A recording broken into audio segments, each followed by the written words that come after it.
ça fait très longtemps que je n'ai pas fait de vidéo avec ce fond. J'espère que vous kiffez parce que on est parti pour une nouvelle revue littéraire.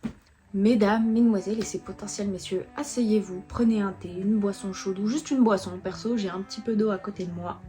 On se retrouve pour la revue d'un des livres de mon autrice préférée, un des livres qui, je l'espère, parce que je ne suis pas sur les sphères littéraires, qui est sûrement un des plus attendus du lectorat francophone, du moins ceux qui ont du goût. Je vous présente Catabasis par Rebecca Kuang. Alors, pour faire court, j'ai énormément de feuilles de brouillon, de partiels à utiliser. Celle-là d'ailleurs elle ne sert même pas. Donc pour cette fois-ci ça ne va pas être le cahier de brouillon. Il est encore là, hein. Après 5 mois il a survécu. Mais on va faire avec ceci. Pour cette revue en fait j'ai fait de mon mieux pour ne pas avoir de spoil. Mais quand on va passer au côté critique du message que Rebecca Kuang veut apporter dans cette œuvre, je vous mettrai tout de même un content warning parce que c'est pas du spoil en tant que tel. J'ai prévu de ne rien spoil de l'intrigue, mais ça touche à des sujets qui arrivent à peu près à la fin de l'histoire. Donc vous serez prévenus, vous aurez le droit de ne pas finir la vidéo et de la recommencer quand vous aurez terminé le livre, ou alors d'aller jusqu'au bout. Là c'est vraiment comme vous le sentez.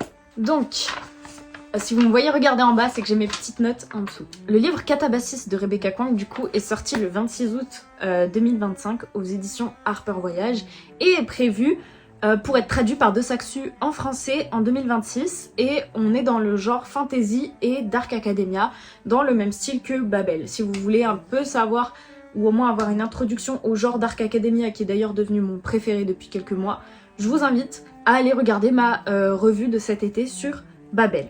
Le résumé, en gros, c'est l'histoire de deux étudiants, deux PhD students, donc des futurs doctorants, qui s'appellent Alice Lowe et Peter Murdoch, qui étudient la magie analytique à Cambridge, mais dont le professeur est superviseur, enfin directeur de thèse, comment il s'appelle, Jacob Grimes, décède d'une mort assez hard, mais on l'apprend au premier chapitre. Et au vu du prestige qu'offre le nom de Grimes dans l'univers de la magie analytique, ils ont une pression académique si énorme qu'ils vont aller en enfer, aller le retrouver et le ressusciter pour avoir une lettre de recommandation pour ensuite pouvoir travailler dans le milieu de la magie analytique après leur doctorat.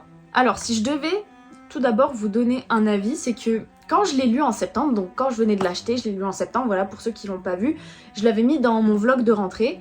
Quand je l'avais lu en septembre, je venais d'avoir lu Babel pendant les vacances d'été, et je me disais, c'est bien, j'ai vraiment aimé ma lecture, mais c'est pas fou. Enfin, c'est pas fou dans le sens où je donne une mauvaise note, mais c'était moins bien exécuté. En tout cas, je trouvais que Babel était plus lourd, académiquement parlant, que Catabasis. Mais en l'ayant relu en décembre, donc en ayant la tête reposée, en n'étant plus dans les cours, parce qu'il faut savoir qu'en septembre, je découvrais mon master, je commençais à m'adapter, etc.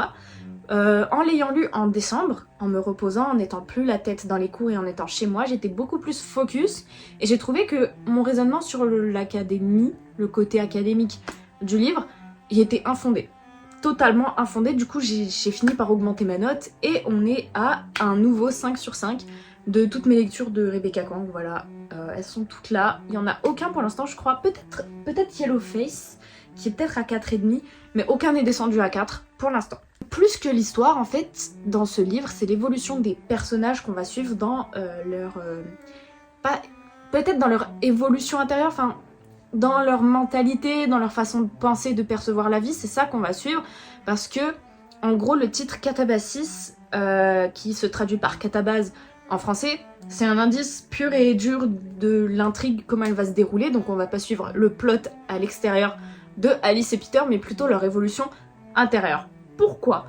Parce que catabase, c'est un terme littéraire qui est lié à l'épopée grecque et qui traduit la descente du héros dans le monde souterrain. Selon le dictionnaire de l'ésotérisme de Pierre Riffard, cette descente a un but chamanique, donc tout ce qui est guérison intérieure, enfin, je m'y connais pas trop en chamanisme, mais il me semble que c'était écrit ça dans la définition. Donc soit un but chamanique, soit un but initiatique ou alors un but symbolique. Et ici, je trouve qu'on est beaucoup plus dans l'initiation et dans l'évolution des héros, des héros, hein, comme Alice et Peter du coup. Et en gros, si vous voulez un petit point de culture G, la catabase, c'est lié, c'est une notion complémentaire à l'anabase, qui est, elle, l'élévation du monde souterrain, soit de retour sur Terre, soit au paradis, au monde céleste. Voilà, c'est petit point de culture G.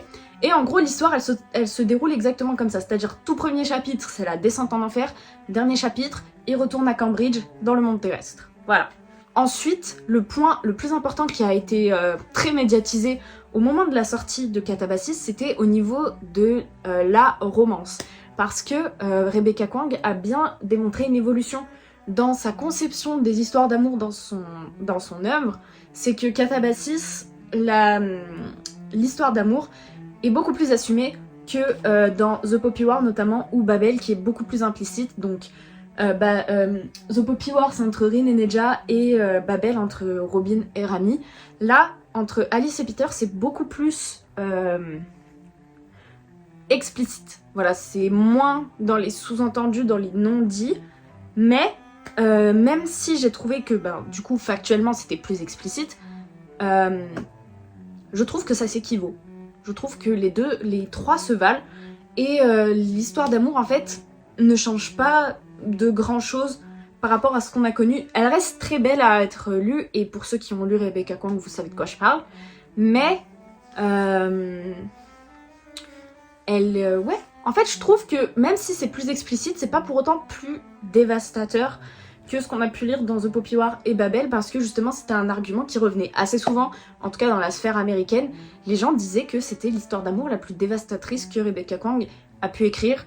Je trouve que non. Je trouve que vraiment ça, c'est très beau, hein. Ça, c'est pas le souci, c'est très très beau. Mais je trouve que niveau intensité, c'est ex aequo. Plus explicite, mais ex aequo. Ensuite, et ça c'est un point sur lequel je voulais revenir parce que j'en ai discuté avec une amie qui est présente sur la sphère littéraire, notamment anglaise. Elle m'a demandé et elle pense, en tout cas j'ai peur que ce soit un symptôme des gens qui lisent Catabasis, elle pense que c'est similaire à Babel. Alors laisse-moi te dire, Sarah, et laissez-moi vous dire à tous ceux qui pensaient ça, qu'il n'y a que l'autrice, donc Rebecca Kuang, et le genre, donc l'appellation fantasy Dark Academia, qui est similaire. Autrement, c'est pas les mêmes histoires et c'est pas, il y a plusieurs détails qui nous montrent que ce n'est pas la même chose. Déjà, si on commence, tout simplement, le setting est totalement différent. Dans Babel, c'est à Oxford. Voilà, on visualise Oxford, toute l'intrigue, quasiment, mis à part peut-être les 5-6 derniers chapitres, se passe dans l'université. Là, c'est en enfer, donc déjà le setting il est assez différent, mais la toile de fond c'est Cambridge. Et en gros, si vous n'êtes pas au courant, Oxford et Cambridge, c'est deux universités du Golden Triangle britannique, donc l'équivalent de la Ivy League, et il y a une très grosse rivalité entre les deux, c'est un peu genre le Harvard et Yale de Londres, enfin de Grande-Bretagne, parce que Oxford et Cambridge, enfin Cambridge est à Londres il me semble, ou genre pas loin, Oxford c'est ailleurs. Ensuite, tout simplement, le domaine d'études n'est pas le même, tout simplement. En fait, pour vous, ça va être des détails, mais en Dark Academia, c'est quelque chose dont il faut prêter extrêmement attention parce que c'est une sorte de, pas de romantisation, parce qu'il y a toujours un fond de critique, mais le setting et le domaine d'études est très important parce que c'est une toile de fond qui va nous accompagner tout le temps. Ici, on a les langues, avec le système de l'argentogravure, donc encore une fois, si vous voulez en savoir plus, je vous renvoie à ma revue de Babel. Mais avec le système de l'argentogravure qui fonctionne sur la traduction, c'est la langue qui est un pilier de l'intrigue et de tout le système de magie et surtout de toute la critique que Rebecca Kuang fait des institutions. Ici, et notamment parce qu'elle fait une critique aussi des institutions mais différentes, c'est le domaine de la philosophie et des mathématiques qui sont très dominant, même si des fois on a des petits indices de langue et tout, parce que Rebecca Kuang, non seulement elle dédie ce livre à son mari, mais je trouve que Alice Lowe ressemble à Rebecca au niveau du caractère et au niveau de ce qu'elle a pu véhiculer dans ses œuvres. Je trouve que Alice Lowe est une représentation de Rebecca et Peter une représentation de son mari. Bref, passons. Il y a des indices de langue dans Catabasis, mais la fondation même du système de magie analytique qui repose du coup sur des pentagrammes et sur de la logique, c'est les maths et c'est la philosophie. Voilà, donc c'est des détails pour ceux qui ne sont pas des adeptes de la Dark Academia, mais pour les deux, vous comprenez que c'est la fondation même de l'intrigue du système de magie et de sa critique qui est différente. Donc l'approche sera différente. Ensuite, je trouve aussi que, bon là c'est un point commun, le narrateur se fait en interne, donc là on est du point de vue d'Alice, là on est du point de vue de Robin, et là où ils se rejoignent un petit peu, c'est que c'est des unreliable characters, mais dans ce cas, même Yellowface, c'est un unreliable narrateur. J'ai dit character? Je voulais dire narrateur. Et là, dans The Poppy War, pareil, Rin, c'est un unreliable narrator, mais globalement, mis à part ce point commun, j'ai trouvé que les histoires étaient assez différentes. Donc, on s'arrête là, je vais faire un content warning, voilà, je vais le mettre là. Suspicion de spoil, on va dire. Donc, si vous voulez vraiment ne rien vous faire spoil avant que le livre sorte, je vous invite, du coup, à quitter la vidéo et à revenir quand vous l'aurez lu. Ce serait cool quand même que vous reveniez parce que vous allez voir que ma thèse, je vous dirai après, elle est très pertinente. Et pour ceux qui voudraient quand même partir dans l'analyse du message véhiculé, je vous invite à rester, mais encore une fois, c'est vous qui décidez ce que vous faites ou non. Donc, comme vous le savez, la Dark Academia s'accompagne d'une romantisation des institutions des plus prestigieuses universités du monde, mais la Dark Academia a toujours un fond de critique. Rien que dans The Secret History, qui est un peu le roman fondateur du genre Dark Academia en 92, la critique se faisait sur le sentiment d'élitisme des personnes qui sont un peu au sommet de la hiérarchie dans les institutions. Je sais pas exactement si c'est Oxford, le setting, mais on en est là. Et Catabasis n'échappe pas à la règle. Le message qui est véhiculé, si on reprend du coup la différenciation entre Babel et Catabasis, c'est que dans Babel, c'est le néocolonialisme de l'esprit et des pensées, la colonisation de l'esprit et des pensées par le cadre de pensée qu'offrent les langues. On en est là. C'est pour ça que les langues, c'est un pilier. Dans Catabasis, c'est la misogynie dans les institutions. J'avais vu, au moment où je l'avais lu la première fois, j'avais vu une hypothèse, ou en tout cas une théorie, de Inishaz. Je vais vous mettre le TikTok juste ici, qui est une Britannique, voilà, qui fait souvent des revues sur différents phénomènes de pop culture. Donc là, récemment, elle en a fait beaucoup sur Stranger Things. Et quand Catabasis est sorti, bien sûr, elle en a fait.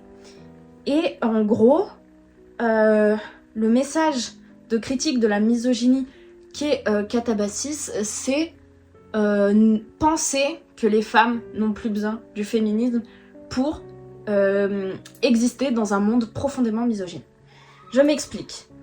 Donc, déjà, si on fait un point historique sur la pensée philosophique féministe, ou philosophique, ou alors le courant de recherche en théorie des sciences politiques, le féminisme fonctionne par vagues.